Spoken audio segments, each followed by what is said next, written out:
জয়গুরু বন্ধুরা, তোমরা সকলে কেমন আছো? ভিডিওতে আজকে তোমরা যে গাছটা দেখছো সেটা সম্পর্কে তোমরা সবাই কম বেশি পরিচিত আছো। এটা হলো একটা কাঁটা বেগুনের গাছ। তোমাদের সাথে এর আগে আমি শেয়ার করেছিলাম কিভাবে এই বেগুন গাছগুলোকে আমি ছোট্ট একটা ঝুড়িতে লাগিয়েছিলাম টবের অভাবে। বেগুন গাছগুলো বেশ বড় হয়ে গিয়েছে, আর এগুলো এখন টবে না লাগালে সেভাবে আমরা ফলন পাবো না বা গাছটা সেভাবে বাড়বেই না। তাই দেরি না করে এগুলোকে অন্য জায়গায় লাগানোর ব্যবস্থা করলাম। টব তো ছিল না, তাই বস্তার মধ্যেই মাটি ভরে এই গাছগুলো একে একে আমি লাগিয়ে দিই।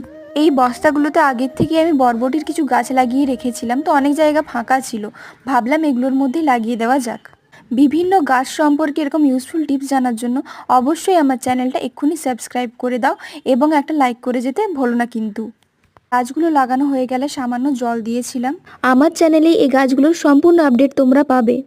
আজ এই পর্যন্তই, দেখা হচ্ছে নেক্সট ভিডিওতে। ধন্যবাদ সকলকে।